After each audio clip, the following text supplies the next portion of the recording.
executive arm of government over poor implementation of the 2012 budget, with the House throwing barbs at the executives. Joining us to look at the budget implementation controversy is Professor Akintan Bello. He's an economist joining us from our Abuja studios.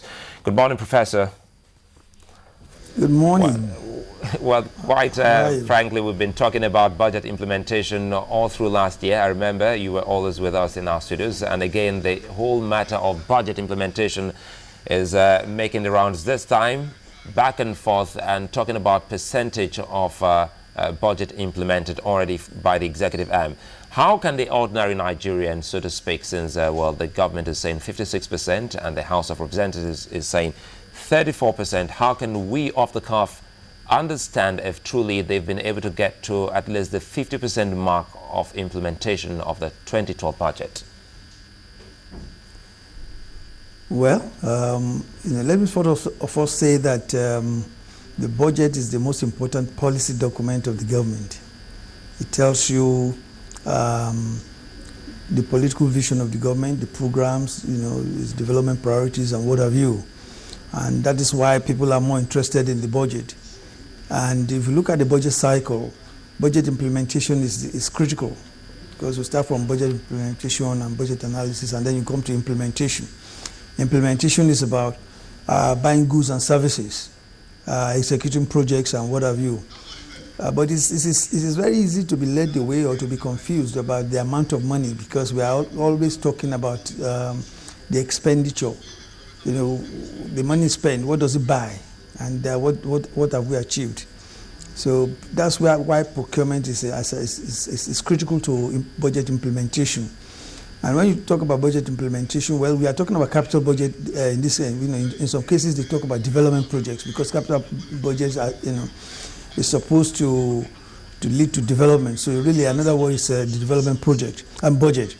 So we are more or less interested in looking at budget implementation in terms of what does it achieve, what has it achieved, and how much have we spent in achieving it. I think that it's neither here nor there whether we are talking about 56% or 34%, because we are still talking about budget input, because the budget, everyone is focused on the input, how much was spent. But they have not asked the question, even if 10% was spent, how much did we achieve with that 10%? And what are the objectives of that 10%? So we look at the budget vis-a-vis the objective the government sets for itself. And if the budget has been able to achieve some of the objectives, we can say, well, the budget is doing well. It is not so much how much was spent, it is how much revenue the government has.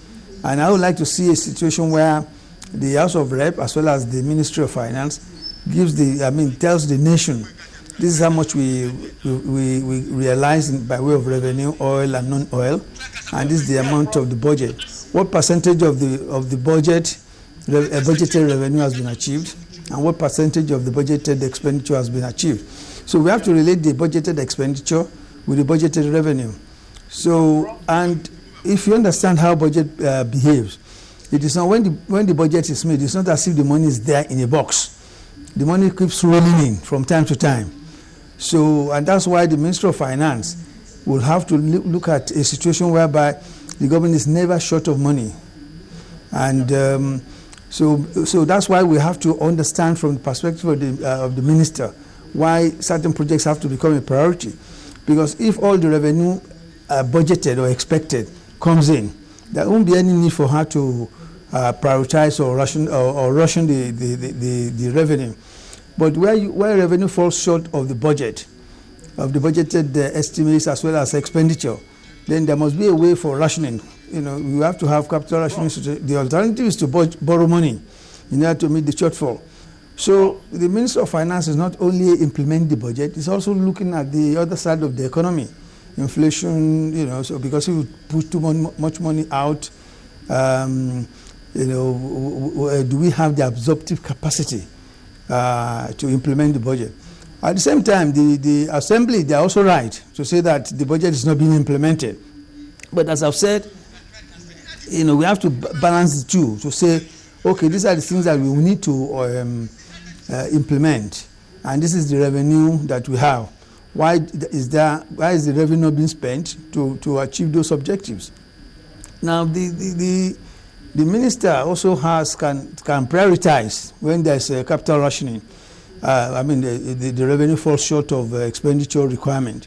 He has to now decide on the priorities. All right. If he doesn't do that, then we will have a situation whereby the government has to go around borrowing money in order to meet the budgeted. The most important thing is that the budget must be realistic in itself. If the budget is not realistic, that sort of thing you have. The revenue falls short of expenditure estimates, and I think the essence is: do we budget for input or do we budget for output?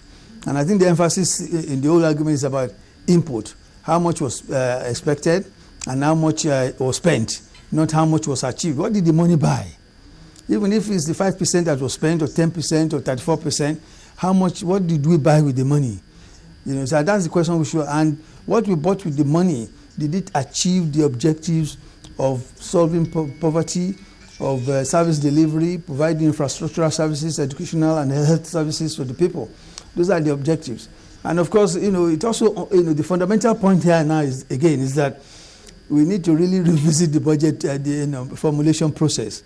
We have to really move from input budgeting to output budgeting, so that people will know what was expected to be achieved. And of course, and the realism of the budget is critical too.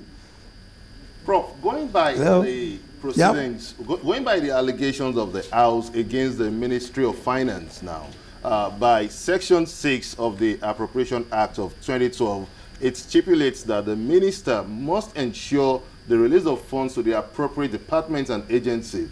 And if there should be any alteration on this, there should be prior waiver by the National Assembly. Going by this, the House is alleging that the minister has broken the law. Would you say, given this circumstance, and the minister is insisting that 56% of the budget has been executed, has been well implemented, would you say the minister has broken the law? Well, I mean, again, it comes back to our budget process, budget formulation process. Then if the parliament wants to be fully involved on what goes on, then there must be part of the process which says that at each point in time, the minister must brief the House on the process, on the progress made. And I think one of the things we should actually incorporate in our budget is this, the issue of budget transparency, where every month or every quarter budget reports are released, every 6 months budget reports are released, so that the House of Assembly or the National Assembly will be fully informed of the shortfall in revenues and shortfall. So I think that, as I've said, the Minister for Finance has a responsibility much more than the budget. It has a responsibility to also maintain that the economy is not overheated. All right. It also has the responsibility to make sure that the government does not go broke at any point in time. It also has the responsibility to ensure that, the say priority projects. Then that's one of the things that the budget must also accommodate. Every year, you must also give us what the priority projects are, and so that in that sense, the minister does not have a discretionary power. But in a budget where you don't say these are the priority projects. So every ministry, every sector must list its own priority projects. And in the Appropriation Act too, it must be so. These are the priority projects. Of course, at times you'll have a lot of projects that have been on and on. Maybe perhaps the starting point is to first of all clean the budget, because there are a lot of projects that have been on for some years. Come down to brass tacks, go to 0 point, clean the project, and then say from now on, all the projects that have not been done, we will assume that they will never be done, or they will be done. So the budget we must stipulate what priority projects are. If we don't, then you cannot say the minister has broken the law, because his responsibility is to ensure that the MDAs are funded within the limits of the revenues that are available to the government. So, and where you do not specify what projects are priority projects, then of course the minister can then use his discretion. Now, if the House of Assembly or the National Assembly now wants to curtail its discretion, then it will be part of the budget to say, just implement these budgets as is. Then, but you cannot say that, because you have to now say, subject to the availability of revenues. Now, so we need to be able to say whether the minister has broken the law, unless we know what revenue has come in and what revenue has not come in.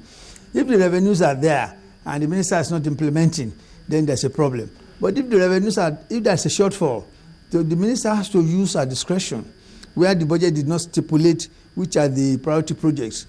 All right, she has to use her discretion to ensure that projects, as certain projects are funded. So I think that this is part of the problem of budget education, budget knowledge, and what have you, both on the part of the National Assembly as well as the part of the ministry too. Well, and I think really we should really let people know that the fact that the budget has been passed does not mean that the revenue is just sitting in the box. That the revenue is a flow, it comes in, it's not the stock.